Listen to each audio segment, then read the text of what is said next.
Greetings, folks. Welcome to another Free Friday community class right here on the YouTubes. If you've crushed a couple of these and you're enjoying them, please make sure and subscribe so that I know you're out there. It's important for me to know that when I sit down and record these videos, somebody's watching, right? Just throwing it out into the void. And it's also a nice way for me to get to know you. So subscribe, let me know you're out there. So this week, I've gotten the question of sorcery a few times again over the past few weeks, and so I thought it would be interesting to do another class. And I know we've talked a bit about why I use this term sorcery in my classes and stuff so much, but I realized that we really just kind of did a 101 before, and I didn't really let that spill over into the way that I practice herbalism, right? So that's kind of what I want to rap about today. So first, a brief definition for me of sorcery is that sorcery implies allyships with non-human spirits, right? That's the core definition for me, is that we are enacting works of magic, works of ritual, works of sacred observances, not by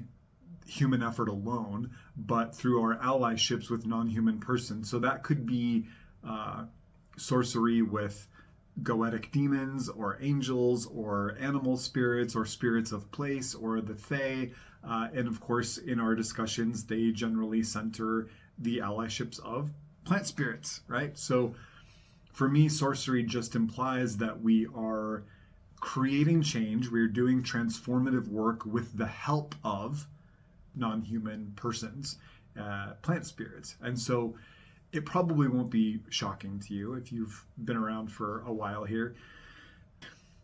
That's how I view the plants, right? As persons, as spiritual allies, and that the way that I perform magical workings and the way that I perform herbal medicine, which I've been doing for 20 years, is based on a concept of allyship. It's based on a concept of relationship. And for me, that's the most important thing to have in place in the way that I work with plants. So if we were to create sort of a hierarchy of, working with plant spirits in magic and medicine through a sorceress path, it would be first and foremost that there's some kind of personal relationship, because for me, that trumps everything else, right? A plant is capable through lots of dedication and devotion and working on the self. We have to make sure that the inner chalkboard is clean and there's a piece of chalk in there on which the plant spirits can write, right? They're capable of teaching us unique ways that we as individuals can work with them for our own benefit, right? Of course, we always run this stuff through a gauntlet of safe, sane, and consensual, making sure that just because we feel like a plant spirit inspires us to do something, if it doesn't make sense, if it's not safe, if it's harmful, we don't do it, right? Which either means that we misinterpreted or that we have some internal work to do. Maybe there's some stuff going on inside that is coming up in the form of these revelations, or maybe I've never heard this, but I guess the plant spirit could be problematic, but I've never ever heard or experienced that. So I generally don't think that's what it is. Generally, when this stuff comes up, I think we're the ones. It's an issue with the soil health, not the seed.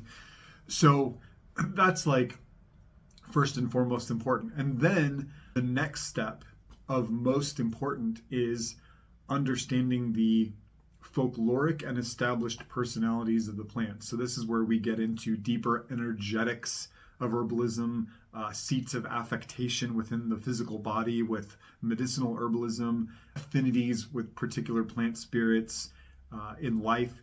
So we can talk about plants that have an affinity for the digestive system and understanding not only that a plant does move into the digestive system, but why? What is their relationship?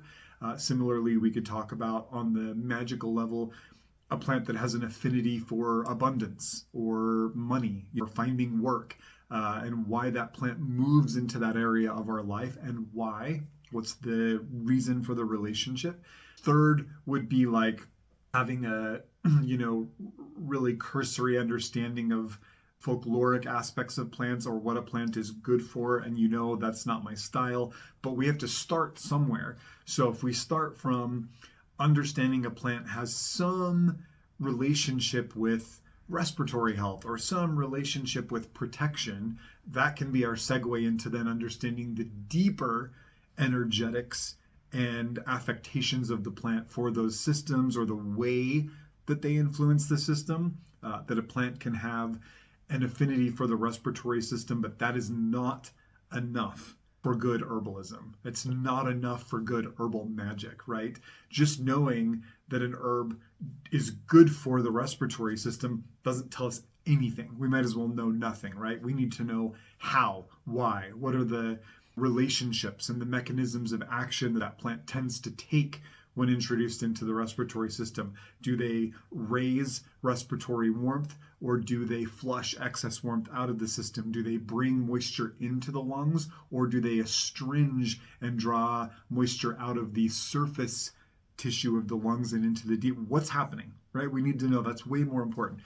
And then the top is a personal relationship with the plant. So for me, I practice what I call spiritual herbalism, or occasionally I will call it an elemental herbalism, because I use the ancestral language of the elements to explore disharmonies within someone, within a life path, and to explore the deeper energetics of plant spirits. And for me, that implies sorcery, right? It implies that I am basing the work that I do off of a relationship with the plants that I work with. I don't work with all herbs. I work with the ones that I'm in a relationship with. Using that sorcerous relationship to be in deep connection to the plant, to know how I should be working with them, right? It's more than a list of how-tos, a list of good-fors in a book. We talk about that all the time. So sorcery for me, magic, of course, right? But also herbal medicine, right? It's a mood, it's a sentiment, it's a way of approach. And it doesn't matter at the end of the day what tradition you practice, what cultural system you draw from, what personal teachers and mentors and schooling you have that's informed the way that you do what you do. None of that matters when it comes down to creating sorcerous relationships with plants, right? Every culture, every tradition has some iteration of this up until a certain contemporary point where the body became a machine and plants became things that are used for an end result, right? So when the animism, the spirit, was taken out of the medicine and the relationships, that's when everything fell apart. But everything prior to that, in every culture, in every tradition, had all of this in place, right? So you could be working from lenses of TCM, Ayurveda, Unani, Indigenous American traditions, Celtic traditions, Western vitalist, physiomedicalist, eclectic. It doesn't matter. When you go back before this sort of breakdown of the spirit of things into the mechanisms of things, you'll find sorcery there. And you can call it whatever you want to call it, right? I like the term sorcery because it gets people's attention and it ruffles feathers. And I draw a lot of my working perspectives on sorcerous traditions from the European grimoires. So for me, it's a little nod of honor to those traditions. While I don't practice by any means high magic or grimoire-based sorcery, I still consider the work that I do very sorcerous, right? And if you know something about sorcery and you know something about how I do things, it's going to make total sense. So I guess where this brief off-the-cuff presentation for you is meant to go is just a reminder that don't let sorcery stop at magic. Don't let magic stop at magic. Allow the spirit of things to move into what we consider medicine. So much of what we explore around here, so much of what I talk about is about the reweaving of the magical and the medicinal, right? We didn't see the false fabricated wall that separates what is magical and what is medicinal erected until recently, right? That's not a common thing in any of our ancestral plant medicine traditions. So before that wall gets too thick and too tall, we really need to start chiseling away at it. You know what I'm saying?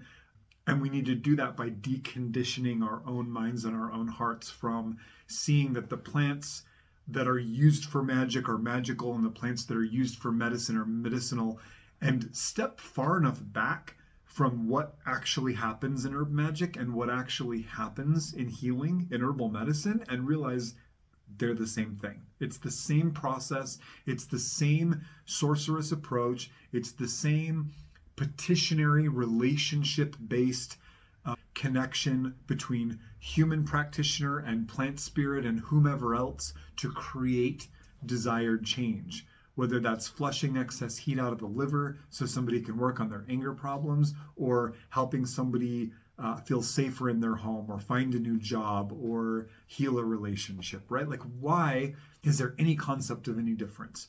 The plant spirits have the ability to move into any part of our life where there is permissibility, where they are invited. So if we take a tincture with the intention that that tincture is going to exert its influence, its wisdom in the seat of our cardiovascular system, then that's where it will move. So much of this is about intent and mindfulness that we see workings of intent in most all ancestral plant medicine traditions, right? Think about the yi of TCM and CCM. Similarly, if our consideration is warming the path to find a new relationship, to be open to dating again, to calling in love or romance or whatever, and we take that same tincture with an affinity for the heart center and moving blood and opening up the vascular system, but we're asking it all to move out into the vascular system of our life, it will, right? So how is the difference between magic and medicine? It's just intent. It's just the blending of our magic with the magic of the plants, our medicine with the medicine of the plants, our ritual with the ritual of the plants. So think this way, right? And see how it changes the way the plant medicine does work in your life, right? That's what this is all about. So if you don't already know, I have written 2 books, both published by Aeon in London, Spiritual Herbalism, which is my first book, and The Green Art, which is essentially my working green grimoire. So if you haven't picked these books up yet, please do so. They're all about what we talk about here, and they support a great publisher. So I would appreciate the reads, and let me know what you think. Thanks for watching, and I will see you next Friday for another Free Friday community class. Links and resources to a bunch of other stuff down in the details below. With blessings of peace and plenty. We'll see you next time.